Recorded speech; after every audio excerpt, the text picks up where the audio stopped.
Hello and good morning everyone. मेरा नाम है अजय जागलान। इजी इकोनॉमिक्स में आप सभी का एक बार फिर से स्वागत करता हूं। आशा करता हूं आप सभी सकुशल होंगे अपने घर पे।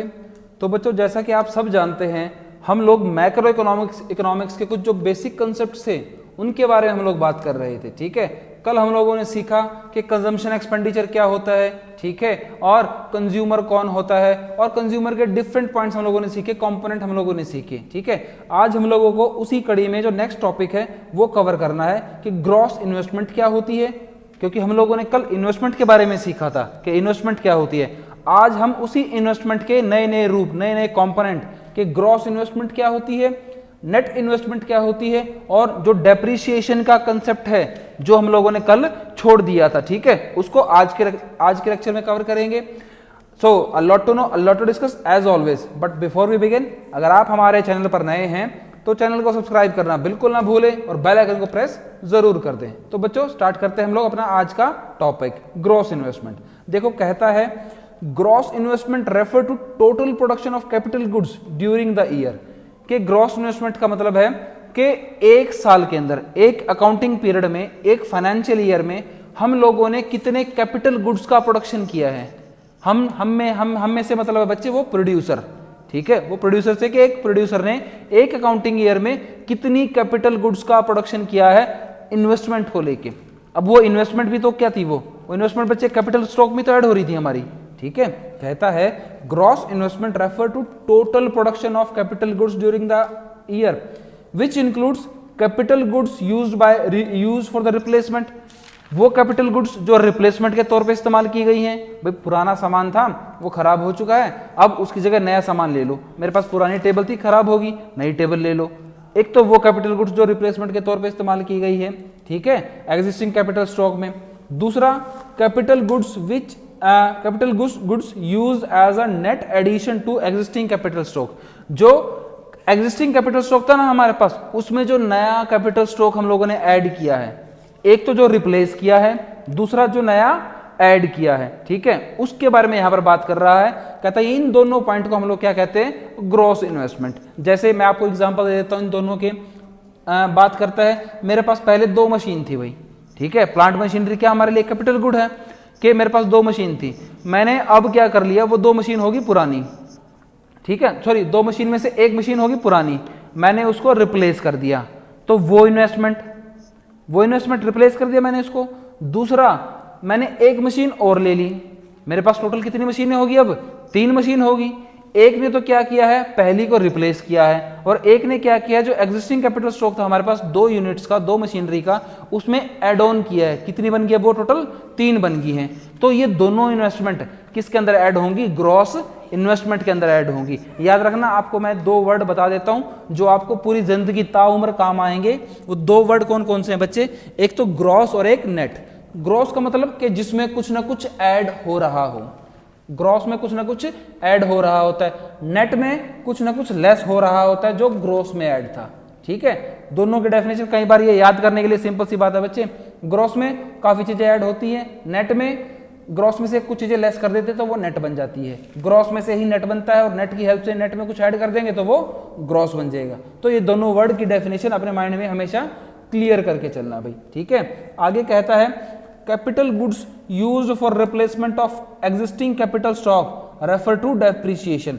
कि जब हम लोगों को रिप्लेसमेंट करने की जरूरत पड़ी, रिप्लेस हम लोगों ने क्यों किया, हम लोग पागल तो है नहीं भाई, कोई प्रोड्यूसर पागल तो है नहीं कि अच्छा सामान पड़ा है, सब कुछ फिट है, अच्छे से प्रोडक्शन हो रही है और नया सामान ले ले पुराने को बेच के, ऐसा थोड़ी करेगा। जब वो बिल्कुल वियर एंड टीयर उसके ऊपर बहुत ज्यादा हो जाए, खर्चे बहुत ज्यादा हो जाए, वो प्रोडक्शन ना के बराबर करे, तभी तो रिप्लेस करता है वो। ठीक है, दूसरे पॉइंट में कहता है जो रिप्लेस करता है उसका कारण क्या बनता है, डेप्रीशिएशन। क्या बनता है बच्चों, डेप्रीशिएशन उसका कारण बनता है। ठीक है, आगे कहता है कि जब वो एग्जिस्टिंग कैपिटल स्टॉक में कुछ एड ऑन करेगा तो वो क्या कहलाएगी, उसके लिए एक उसकी नेट इन्वेस्टमेंट कहलाएगी। जैसे देखो, अगर इन दोनों को ये नया, एक तो रिप्लेसमेंट किया है, ठीक है, और दूसरा एग्जिस्टिंग कैपिटल स्टॉक में कुछ एड ऑन किया है, इन दोनों को इकट्ठे करके बात करेंगे तो हम इन्वेस्टमेंट कौन सी करेंगे, ग्रॉस इन्वेस्टमेंट। जब दोनों को अलग अलग करके बात कर लेंगे तो हम लोग बात करेंगे नेट इन्वेस्टमेंट की। मैंने रिप्लेसमेंट किया है, नेट इन्वेस्टमेंट की है। मैंने नया सामान खरीदा है, एडिशन किया है, तो फिर से वो नेट की बात है। जब दोनों खर्चों को इकट्ठा जोड़ दिया, दोनों इन्वेस्टमेंट को इकट्ठा जोड़ दिया, तो वो कौन सी इन्वेस्टमेंट बन गई भाई हमारे पास? वो बन गई ग्रॉस इन्वेस्टमेंट। ठीक है, ये इतना क्लियर है सभी को। अब आगे कहता है भाई वो कि देखो ग्रॉस इन्वेस्टमेंट का सिंपल सा फॉर्मूला है net investment plus depreciation also called as replacement investment. एक तो नेट इन्वेस्टमेंट थी, साथ में डेप्रीशिएशन को भी ऐड कर दिया, तो वो क्या बन गया? ग्रॉस इन्वेस्टमेंट बन गया है। ठीक है, अब उस ग्रॉस इन्वेस्टमेंट में से अगर हम लोग डेप्रीशिएशन माइनस कर देते हैं तो वो क्या बन जाती है हमारे पास? नेट इन्वेस्टमेंट बन जाती है। ठीक है भाई, तो ये दो बेसिक से फॉर्मूले हैं। ये फॉर्मूला आपके नेशनल इनकम में, आपका आप नेशनल इनकम के कुछ बीच वाले कंसेप्ट पे पहुंच चुके हो। यहाँ पे ये ग्रॉस नेट नेक्स्ट चैप्टर में बहुत अच्छे से डिस्कस करूंगा इनके बारे में, और बहुत अच्छे से इनका वाइडली यूज भी करूंगा आपके लिए कि भाई कहाँ ऐड ऑन होते हैं, क्या है ये ग्रॉस नेट। पर जो बेसिक्स था वो यहाँ पर अच्छे से क्लियर कर लेना। ठीक है, ग्रॉस में क्या? ग्रॉस में होता है नेट इन्वेस्टमेंट प्लस में डेप्रिसिएशन। अगर डेप्रिसिएशन और नेट इन्वेस्टमेंट को ऐड कर दिया तो क्या बन गया? वो ग्रॉस इन्वेस्टमेंट बन गया है। अगर उस ग्रॉस इन्वेस्टमेंट में से हम लोगों ने डेप्रिसिएशन लेस कर दिया तो क्या बच गया? वो नेट इन्वेस्टमेंट बच गया है। ठीक है, मैं फिर रिवाइज करा देता हूं आपको हल्का सा। अगर हम लोग ग्रॉस इन्वेस्टमेंट के उन दोनों कंपोनेंट को या तो रिप्लेसमेंट के लिए या एडिशन के तौर पे अगर उनको अलग अलग तोड़ के बात करते हैं तो नेट इन्वेस्टमेंट की बात करते हैं। अगर दोनों को मिला के बात करते हैं तो हम लोग ग्रॉस इन्वेस्टमेंट की बात करते हैं। ठीक है, इतना क्लियर है सभी को? ठीक है भाई, आगे कहता है वो हमारे पास, देखो भाई कि जो नेट इन्वेस्टमेंट है हमारे पास, इसके सिग्निफिकेंस क्या क्या है, क्या इसकी इंपॉर्टेंस है, क्या इसके फायदे हैं। वो कहता है it raises the stock of capital in the economy. ये इकोनॉमी के अंदर कैपिटल स्टॉक को इंक्रीज कर देता है। कैसे इंक्रीज कर देता है भाई? अगर हम नई मशीन लेंगे, 2 मशीनें थी 3 मशीनें आ गई, दो मशीनें प्रोड्यूस करती थी 5 यूनिट्स को, अब 3 मशीनें 10 यूनिट प्रोड्यूस करती हैं भाई। इकोनॉमी में आउटपुट इंक्रीज हो रहा है ना। इकोनॉमी में आउटपुट होगा तो और ज्यादा डिमांड बढ़ेगी, सप्लाई होगी, और ज्यादा लोग खरीदेंगे, और ज्यादा इनकम होगी, और ज्यादा रोजगार मिलेगा लोगों को, क्योंकि ये सब काम रोजगार के काम से, हेल्प से ही काम हो पाएंगे। और जब ये सब काम हो पाएगा, अल्टीमेट हमारे देश की जो जीडीपी ग्रोथ है वो इंक्रीज हो जाएगी ना बच्चों। तो ये कहता है यहाँ पर पॉइंट कि भाई वो इकोनॉमी में जो कैपिटल स्टॉक है उसको रेज करता है। जितना ज्यादा स्टॉक होगा, जितनी ज्यादा अवेलेबिलिटी होगी, ठीक है, तो कहता है कि availability of capital per unit of labour accordingly efficiency of labour rises. कि जितना ज्यादा हमारे पास ऐसा कैपिटल स्टॉक होगा उतनी ज्यादा हमारे पास लेबर और एफिशिएंट, उतनी ज्यादा लेबर होगी, और उतनी ज्यादा लेबर होगी तो उतना ज्यादा एम्प्लॉयमेंट भी होगा। अब एम्प्लॉयमेंट होगा तो उनको बदले में रोजगार भी मिलेगा, रोजगार के बदले में उनको इनकम भी मिलेगी, इनकम मिलेगी, कहीं कुछ डिमांड बढ़ेगी, उनकी खर्चा करेंगे तो जहां पर वो सामान खरीदेंगे वो प्रोडक्शन और बढ़ाएगा, वो सप्लाई बढ़ाएगा। सप्लाई बढ़ाने के लिए उसको, मैं साइकिल बता रहा हूँ, पूरा साइकिल ये, सप्लाई बढ़ाने के लिए उसको और रोजगार देना पड़ेगा, और कैपिटल स्टॉक बढ़ाना पड़ेगा। ठीक है, तो अल्टीमेट ये इकोनॉमी को, जीडीपी को इंक्रीज करने का साइकिल है, ये ऐसे ही चलता रहता है हमारा। ठीक है, इतना क्लियर है बच्चों आप सभी को? ठीक है भाई, सेकंड पॉइंट में कहता है it helps generate opportunity of employment. कह दिया ना उसने कि जितना ज्यादा कैपिटल स्टॉक होगा, जितनी ज्यादा नेट इन्वेस्टमेंट होगी, उतना ज्यादा क्या होगा? एम्प्लॉयमेंट भी इंक्रीज करेगा। ठीक है भाई, आगे कहता है net investment is the net rise in production capacity of the economy. कि जो नेट इन्वेस्टमेंट होगी वो क्या कहता है कि वो नेट, जो हमारी नेट कैपेसिटी है प्रोडक्शन की, उसको भी राइज कर देता है। कैसे? अगर मान लो मेरे पास 2 मशीन है, मैं बार मशीन का एग्जांपल ले रहा हूं आपको समझाने के लिए। 2 मशीन है, एक तो बिल्कुल फिट मशीन है, एक ऐसी है बस जो प्रोडक्शन कर रही है पर अपनी कैपेसिटी के हिसाब से प्रोडक्शन नहीं कर रही वो, ठीक है, कम प्रोडक्शन करती है। 2 की कैपेसिटी थी प्रोड्यूस करने की 10 यूनिट्स की, पर 2 अब कर रही हैं सिर्फ 7 की प्रोडक्शन कर रही हैं वो। एक की 5 की थी तो एक सिर्फ कितनी प्रोडक्शन कर रही है? 2 यूनिट्स की कर रही है, अपनी कैपेसिटी से वो कम कर रही है। अगर हम उसको रिप्लेस कर देते हैं, नहीं ले आते हैं, तो दोनों अपनी फुल कैपेसिटी पे काम करेंगी। ठीक है, फुल कैपेसिटी पे काम करेंगी। अब पहले इकोनॉमी में सिर्फ 7 यूनिट की प्रोडक्शन हो रही थी, अब कितने की होगी? 10 की होगी। ठीक है, वो क्या काम करेगा? वो पूरा साइकिल को फिर से चला देगा कि जितना ज़्यादा नेट इन्वेस्टमेंट होगी उतनी ज़्यादा हमारे पास प्रोडक्शन में नेट इंक्रीज होगा, नेट राइज होगा प्रोडक्शन के अंदर। ठीक है, तो ये 3 बेसिक पॉइंट थे हमारे पास। आगे कहता है briefly net investment enhance production capacity, generates opportunity of employment, promote efficiency of labour and accelerate GDP growth. वही बात आ गई ना बच्चे, एंड में क्या काम होता है, हमारी जीडीपी की ग्रोथ इंक्रीज हो जाती है। क्योंकि जीडीपी ग्रोथ में क्या बच्चे, देखो जीडीपी ग्रॉस डोमेस्टिक प्रोडक्ट के ग्रॉस सारा मिलके एक देश के अंदर डोमेस्टिक एरिया में कितना प्रोडक्शन हुआ है, ठीक है, वो सब किसकी हेल्प से होगा, रोजगार की हेल्प से होगा, एफिशिएंट लेबर की हेल्प से होगा, ठीक है, कैपिटल स्टॉक की हेल्प से होगा, ठीक है, इन सब चीजों की हेल्प से होगा भाई वो। ठीक है, इतना क्लियर है बच्चे सभी को। आगे कहता है इनका डिफरेंस है हमारे पास, आप लोग वो देख लो। डिफरेंस मैं आपको थोड़ा ओवरव्यू से दे देता हूँ क्योंकि मैंने जो समझाया है ना अभी वो डिफरेंस ही है बच्चे। यहाँ पे कहता है it include expenditure by producer on purchase of new assets as well as expenditure on replacement of existing assets during an accounting year. Gross investment की बात कर रहा है कि एक साल में रिप्लेसमेंट पर और एग्जिस्टिंग स्टॉक के कैपिटल स्टॉक को इंक्रीज करने में जितना खर्चा हुआ है, एक्सपेंडिचर जितना हुआ है, उसी एक्सपेंडिचर को हम लोग क्या कहा था हम लोगों ने यहाँ पे इन्वेस्टमेंट कहा था। ठीक है, आगे कहता है नेट इन्वेस्टमेंट में it includes expenditure by producer on purchase of new assets only. यहाँ पर सिर्फ न्यू एसेट्स की बात कर रहा है वो, मतलब रिप्लेसमेंट की बात नहीं कर रहा। ठीक है, रिप्लेसमेंट की बात नहीं कर रहा, सिर्फ न्यू एसेट्स की बात कर रहा है वो। ठीक है, पर कहता है only more significantly it does not include expenditure by the producer on the replacement of existing assets। के जो existing assets की replacement है ना, मैंने ये पॉइंट आपको पहले बताया था कि वो replacement को दोनों को अलग अलग नेट लेगा, पर यहाँ पर उसने क्लियरली कहा है कि वो सिर्फ जब कोई नया assets आता है ना उसको इंक्लूड करेगा नेट इन्वेस्टमेंट के अंदर। जो रिप्लेसमेंट कर रहा था जिसके ऊपर डेप्रिसिएशन लगा था उसको इंक्लूड नहीं करेगा। तो मतलब अब ग्रॉस के अंदर क्या क्या ऐड है भाई, रिप्लेसमेंट भी और एडिशन भी। ठीक है, एडिशन समझ गए ना कौन सा एडिशन कह रहा हूं मैं, नया कैपिटल स्टॉक आ रहा है जो। पर नेट इन्वेस्टमेंट में क्या सिर्फ क्या ऐड है, जो नया एडिशन हो रहा है वो ऐड होगा, रिप्लेसमेंट ऐड नहीं होगा। ठीक है भाई। सेकंड पॉइंट में कहता है it include replacement investment depreciation of fix assets.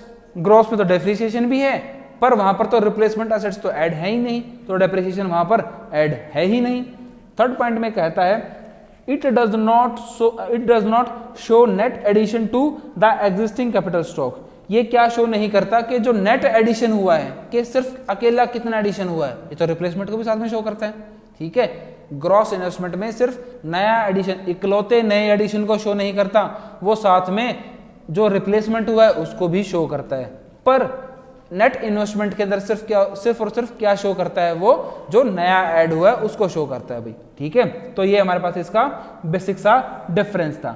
अब आपके सामने आता है भाई आपका कंसेप्ट ऑफ डेप्रिसिएशन, कि ये डेप्रिसिएशन बीमारी क्या है, क्यों लगती है ये बीमारी, ऐसा क्या है इस चीज के अंदर। देखो भाई सिंपल सी बात, सिंपल वर्ड में, जब आप किसी चीज को इस्तेमाल करेंगे तो वो चीज धीरे धीरे घिसेगी भी, खराब भी होगी, मेंटेनेंस भी मांगेगी, उस मेंटेनेंस के ऊपर खर्चा भी करना पड़ेगा और ये सब खर्चा उसकी वैल्यू को डाउन करता है। मैं 10 लाख रुपए की कार लेके आया, उसमें हर रोज तेल डलवाता हूँ, हर दूसरे दिन तेल डलवाता हूँ, हर महीने 2 महीने में उसकी सर्विस कराता हूँ, टायर को, टीप को, सबको देखता हूँ बच्चे, वो पैसे मांगता है, खर्चा मांगता है, हर बार 10 लाख में वैल्यू एड ऑन होती जाती है वो। ठीक है, या फिर मैं कहूँ तो मेरी कार की वैल्यू गिरती जाती है।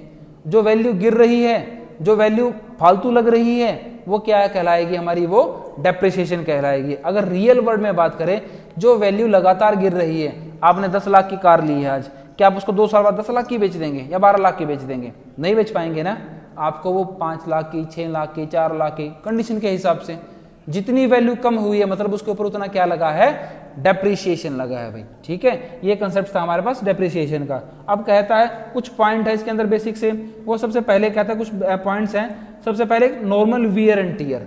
वियर टियर का मतलब है जो टूट फूट होती है, नॉर्मल जो छोटी टूट फूट होती है उसको ठीक कराने का खर्चा, वो खराब हो जाएगी तो वो खर्चा लगेगा, डेप्रिसिएशन लग रही है वहां पे, वो भी ठीक करानी है। सेकंड पॉइंट में कहता है कोई एक्सीडेंटल डैमेज हो जाए, कोई प्लांट मशीनरी टूट जाए, कार का एक्सीडेंट हो गया, ठीक कराना पड़ेगा। एक्सीडेंट होते ही वैल्यू डाउन हो जाएगी। बेशक आप आज के आज लेके आए हैं, आज सुबह गाड़ी लेके आए थे, एजेंसी से निकलती एक्सीडेंट हो गया, बाद में क्या उतने की बिक जाएगी वो? नहीं, डेप्रिसिएशन लग गया, क्योंकि जो सामान था वो तो बचा ही नहीं। ठीक है। थर्ड पॉइंट में कहता है एक्सपेक्टेड ऑब्सोलेंस। एक्सपेक्टेड ऑब्सोलेंस का मतलब होता है बच्चे यहाँ पे कि कुछ ऐसी प्राकृतिक आपदाएं हो जाएं जो हम सोच सकते थे, हाँ भाई ये हो सकता है कि इतने टाइम में तो होगा ही होगा। ठीक है, मैं ब्रीफली समझा देता हूं। कहता है देखो कि depreciation is also called as consumption of fix capital. Depreciation को हम लोग, ये भी दूसरा नाम भी है कंजम्पशन ऑफ फिक्स कैपिटल। मतलब क्या कि जो फिक्स कैपिटल थी ना उसका हम लोगों ने उसको कंज्यूम किया है। ये थोड़ी कि मैंने प्लांट मशीनरी को खा लिया, हर रोज बैठ के नमक मिर्च लगाया डाल के खा गया मैं, नहीं, यूज किया है मैंने उसको। और यूज करने में चीजें टूट फूट भी होगी, कुछ डैमेज भी होगा, एक्सीडेंट भी होगा, एक्सपेक्टेड ऑब्सोलेंस, कुछ रुकावटें भी आएंगी उसमें। ठीक है, तो ये 3 पॉइंट थे जो डेप्रिसिएशन के अंदर, डेप्रिसिएशन के मेन 3 कंपोनेंट हैं बच्चे। ठीक है, और हम डेप्रिसिएशन को क्या कहते हैं भाई? डेप्रिसिएशन को हम लोग कहते हैं कंजम्पशन ऑफ फिक्स कैपिटल भी कहते हैं। ठीक है, कहता है क्यों कहते हैं? Because of depreciation fix assets need to be replaced from time to time. हम डेप्रिसिएशन की वजह से हमें उन फिक्स असेट्स को समय से समय बदलना पड़ता है। ठीक है, आप लोग कपड़े ले आए, देखो कपड़ा आपके लिए एक फिक्स असेट्स नहीं है पर एक ड्यूरेबल गुड्स है। ठीक है, या फिर नॉन ड्यूरेबल गुड्स है जो 1-2 साल के लिए चलता है। मैं बात करता हूँ आपके पास, आप मोबाइल ले आए, मोबाइल आपके लिए एक फिक्स असेट्स है। क्या आप 10,000 का मोबाइल लाए, क्या आप उसको पूरी जिंदगी चला लेंगे? एक टाइम तो ऐसा भी आएगा वो भी जवाब दे जाएगा, भाई अब तो मुझे छोड़ दो, मुझे रहने दो, मुझे इस्तेमाल मत करो। ऐसा बोलने से तो रहा, पर मशीनरी अभी बता देगी, टूटे फूटेगा भी, गिरेगा भी। अगर आप बहुत अच्छे हैं, केयरिंग हैं, तो आप बचा लेंगे उन सब चीज़ों से, पर उसकी कंडीशन में चेंज तो आएगा ही आएगा ना बच्चों। तो जो ये चेंज हो रहा है, जो वैल्यू डिग्रेड हो रही है, वैल्यू डाउनफॉल हो रही है उसकी, वो सब क्या है हमारा? हमने उसको यूज ही तो किया है, वो डेप्रिसिएशन ही तो लग रहा है। ठीक है भाई, आगे कहता है कि भाई इन सब के बाद के भी आगे कहता है वो replacement of fix assets require funds. अब जो रिप्लेस हम लोग कर रहे हैं ना, रिप्लेसमेंट कर रहे हैं, उसको हम लोग, उसके लिए हमें पैसे भी चाहिए। मुझे नई मशीन लेनी है, पुरानी मशीन खराब हो चुकी है, उसको रिप्लेस करना है, तो उसके लिए मेरे पास पैसे भी होने चाहिए। अब ये थोड़ी है कि मैं जो पैसा कैपिटल में से कहीं और से उठा के उसको पैसा लगा दूंगा, नहीं। हम लोग क्या करते हैं, अलग से फंड बना लेते हैं। फंड का मतलब क्या होता है? पैसे अलग से वो प्रोविजन कर लिया कि इतने पैसे मैंने रख दिए अलग से, ये बाद में कहीं और काम आ जाएंगे। ठीक है, जो ये हम लोग फंड बनाते हैं ना, इसको हम कहते हैं डेप्रीशिएशन रिजर्व्स फंड। कि जब भी किसी वस्तु पे, किसी कैपिटल गुड्स पे कोई डेप्रिसिएशन लगेगा ना, तब हम यहाँ से पैसे निकाल लेंगे और अपना कोई वियर एंड टीयर है या फिर कोई चेयर रिप्लेसमेंट है या कोई हमारे पास डैमेज हुआ है उसको बियर कर लेंगे और उसको झेल लेंगे और उसको चेंज कर लेंगे। ठीक है, तो याद रखना डेप्रिसिएशन रिजर्व फंड। इसके बारे में आपसे बात कर लेता हूं मैं नेक्स्ट स्लाइड के अंदर। कहता भी देखो, अब आया आपके पास डेप्रिसिएशन रिजर्व फंड। ये क्या होता है? कहता है it reserve depreciation reserve fund refer to that fund which the producers keep for replacement investment. जो प्रोड्यूसर अपने पास बचा के रखते हैं, अलग से बना के रखते हैं, किस लिए? रिप्लेसमेंट इन्वेस्टमेंट के तौर पे। जब कोई जरूरत पड़ेगी तो हम लोग पैसे यहां से निकाल लेंगे, अपने प्रॉफिट से नहीं निकालते, प्रॉफिट का इनकम का कुछ हिस्सा निकाल के रख देते हैं। ठीक है, जैसे एग्जांपल देता हूं आपको मैं, वो डेप्रिसिएशन मत लेना, आपको मैं सिर्फ एक रिजर्व फंड की डेफिनेशन दे रहा हूं। ठीक है, आप बच्चे हैं, ठीक है, आपकी बहन भी है, मम्मी पापा कुछ इनकम कमाते हैं, वो क्या करते हैं, हर महीने कुछ इनकम का कुछ हिस्सा बैंक में जोड़ के रख देते हैं अलग से। किस लिए? कि जब बेटी बड़ी होगी, बेटा बड़ा होगा, उसकी भाई उसका बिजनेस स्टार्ट करवाना है, बेटी की शादी करनी है, तो एकदम से पैसे वहां से जुड़े हुए मिल जाएंगे हमें। ठीक है ना, अलग से रिजर्व्स फंड बना लेते हैं वो, कि पैसा वहां से ले लेंगे, अलग से एकदम से कहीं से पैसा इकट्ठा करने की जरूरत नहीं। हम बचपन से लेके लंबे टाइम की इन्वेस्टमेंट करते रहते हैं ना, ऐसे सब करते हैं बच्चे। एक फंड की बात कर रहा हूं मैं, रिजर्व फंड की बात कर रहा हूं। जब वो पर्टिकुलरली डेप्रिसिएशन के लिए किया जाए तो उसको कहा जाता है डेप्रिसिएशन रिजर्व फंड कहा जाता है भाई। ठीक है, अब कुछ इसकी इंपॉर्टेंस भी है। इंपॉर्टेंस क्या भाई? देखो, आपको मैं इंपॉर्टेंस की खैर बता भी चुका हूं कि जब हमें जरूरत पड़ेगी रिप्लेस करने की, फिक्स एसेट्स को, कैपिटल स्टॉक को रिप्लेस करने की हमें जरूरत पड़ेगी, तो हम एकदम से हमारे ऊपर बोझ नहीं पड़ेगा कि भाई हाँ एकदम से प्रॉफिट का पार्ट निकालो और दो भाई हमें तो रिप्लेस करना है, या तो एकदम से बोझ पड़े आपके ऊपर, या आपने अलग से पैसे इकट्ठे करके रखे हो बच्चे। कौन सा बेटर ऑप्शन है? आप अलग से पैसे इकट्ठे करके रखे, कोई फंड बना के रखे। आपके प्रॉफिट पे कोई असर नहीं पड़ेगा, आपकी जो डेली कैपिटल है उस पर कोई असर नहीं पड़ेगा, आप रिजर्व फंड से निकाल लेंगे पैसा, रिप्लेस कर लेंगे। ये इसकी सिग्निफिकेंस है भाई, ठीक है। अब लास्ट पॉइंट में कहता है वो आपके पास कि भाई जो हमारे पास एक्सपेक्टेड और अनएक्सपेक्टेड ऑब्सोलेंस क्या होती हैं। एक्सपेक्टेड का मतलब जिनको हम एक्सपेक्ट कर सकते थे कि हाँ ये तो होना ही होना है, और अनएक्सपेक्टेड जो हम तो सोचते थे कि ये होगा ही नहीं पर वो हो जाता है, ठीक है। अनएक्सपेक्टेड किसने सोचा था बच्चे कि पूरी दुनिया रुक जाएगी, अभी सोचा था किसी ने? नहीं, एकदम से अनएक्सपेक्टेड पेंडेमिक आ गया, पूरी दुनिया कोरोना वायरस पूरी दुनिया रोक के रख दी।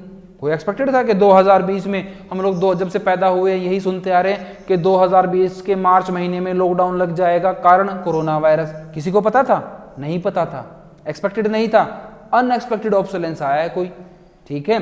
अब इसके अंदर सुनना आप लोग कि भाई कहता है कि it is essential to know the difference between expected and unexpected. वो मैं आपको समझा चुका हूं। एक्सपेक्टेड जिसकी आप उम्मीद कर रहे थे कि हाँ ये तो होगा ही होगा, और अनएक्सपेक्टेड जिसकी आप उम्मीद भी नहीं कर रहे थे ये तो होगा ही नहीं, ठीक है। कुछ पॉइंट है इसके, जैसे मैं ये कौन कौन से ऐसे ऑब्सोलेंस होते हैं। पहला, loss of value of fix assets, कि किसी फिक्स एसेट्स की वैल्यू में लॉस हो जाना। कारण क्या?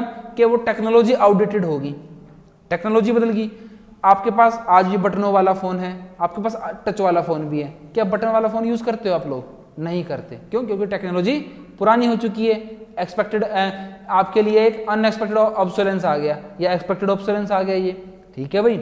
आगे कहता है loss of value of fix assets when these become absolutely outdated owing to change in demand, जब मार्केट में डिमांड ही चेंज हो जाए। बेचारी कंपनी थी जो बटन वाला मोबाइल बनाती थी, एकदम से मार्केट में नई कंपनी आ गई जो टच वाला मोबाइल बनाने लगी, ठीक है। जो बटन वाला मोबाइल बनाती थी उसने सोचा भी नहीं था, उसकी उम्मीद भी नहीं थी कि ऐसी कंपनी आ जाएगी और लोगों की एकदम से डिमांड बदल जाएगी, लोग बटन वाला फोन छोड़ के टच वाला फोन खरीदना स्टार्ट कर देंगे। उनकी तो बेचारों की तो एकदम से डिमांड सेल डाउन होगी, क्यों? क्योंकि उन्होंने सोचा ही नहीं था टेक्नोलॉजी या डिमांड ऐसे बदल जाएगी, ठीक है भाई, ठीक है। तो ये दो मेन पॉइंट थे हमारे पास। इसका बेसिक्स क्या था? एक तो नॉलेज और एक दूसरा एक्सपीरियंस ऑफ मार्केट कंडीशंस।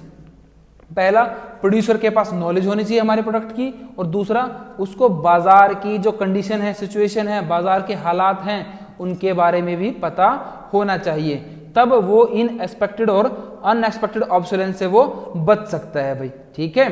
तो ये आपके पास यहाँ पर इसके कुछ ये 4 पॉइंट्स है जो आप लोगों ने कवर किए हैं। अब इसके लास्ट टॉपिक आपके पास ये आज के लेक्चर का, इन दोनों के डिफरेंस, एक्सपेक्टेड ऑब्सोलेंस का और अनएक्सपेक्टेड का, और कंजम्पशन ऑफ फिक्स कैपिटल का और कैपिटल लॉस का, ठीक है। जो एक्सपेक्टेड ऑब्सोलेंस है और अनएक्सपेक्टेड ऑब्सोलेंस है वो आपको मैं यहाँ पर करा ही चुका हूँ, वो आप स्लाइड में से देख के आराम से कर लेना, ठीक है। मैं आपको करा देता हूँ दूसरे वाला difference, consumption of capital, fix capital and capital loss. देखो कैपिटल, फिक्स कैपिटल कंजम्पशन में कहता है it refers to loss of value of fix assets which these are being continuously used by the process of used in the process of production, कि वो value fix assets की जिसको हम लगातार production के प्रोसेस में इस्तेमाल कर रहे हैं उसको हम लोग कहते हैं कंजम्पशन ऑफ फिक्स कैपिटल। पर कैपिटल लॉस क्या होता है? It refer to loss of value of fix assets while these are not in use, कुछ ऐसे फिक्स एसेट्स की वैल्यू में लॉस होना जब हम उनको यूज नहीं कर रहे। फॉर एग्जाम्पल, मैं एग्जाम्पल के तौर पे बात करता हूं, मार्च 25 को देश में लॉकडाउन लग गया था, ठीक है, कम से कम 5 से 6 महीने लॉकडाउन लगा रहा। अब बीच में जो फैक्ट्री मालिक थे या जिनकी फर्म थी उनकी मशीन्स ऐसे ही खड़ी रही भाई, ठीक है भाई। अब जब दोबारा लॉकडाउन ओपन हुआ, उन लोगों ने आके देखा, फैक्ट्री में आए दोबारा, आगे देखा मशीन तो खराब होगी उनकी भाई, अब तो काम नहीं हो रही, जाम होगी वो, उनके ऊपर एकदम से क्या आ गया? वो कैपिटल लॉस हो गया, क्योंकि उन्होंने अपने उस एसेट्स का यूज नहीं किया था, ठीक है। सेकंड पॉइंट में कहता है it is a loss due to normal wear and tear. Capital का जो फिक्स कंजम्पशन है फिक्स कैपिटल की, वो वियर एंड टियर की वजह से होती है बच्चे, और कैपिटल लॉस है वो किसकी वजह से होता है? कोई नेचुरल क्लाइमेटी हो, अर्थक्वेक आ गया, बाढ़ आ गई, आग लगने की वजह से, मार्केट एकदम से मार्केट गिर गई उसकी वजह से, ठीक है। तो ये हमारी जो इकोनॉमिक कंडीशंस है उनकी वजह से, नेचुरल क्लाइमेटी प्लस इकोनॉमिक कंडीशंस की वजह से। और थर्ड पॉइंट में कहता है it is managed through depreciation reserve funds. जो हमारी कंजम्पशन ऑफ फिक्स कैपिटल है उसको हम किसके थ्रू मैनेज कर लेते हैं? डेप्रिसिएशन रिजर्व फंड की हेल्प से उसको हम मैनेज कर लेते हैं, पैसे वहां से निकाल लेते हैं। जबकि जो कैपिटल लॉस है वो कहाँ से मैनेज होता है, वो मैनेज होता है इंश्योरेंस की हेल्प से बच्चे, ठीक है। सो आज के लेक्चर में सिर्फ इतना ही, अभी चैप्टर और रहता है बच्चे ये, ठीक है। सो आज के लेक्चर में सिर्फ इतना ही, आशा करता हूँ आपको पूरा लेक्चर क्लियर हुआ होगा। अगर फिर भी कोई डाउट है या कोई कमेंट्स कोई क्वेश्चंस हैं तो मुझे कमेंट सेक्शन में लिखना बिल्कुल ना भूलें। थैंक्स फॉर लिसनिंग एंड जय हिंद।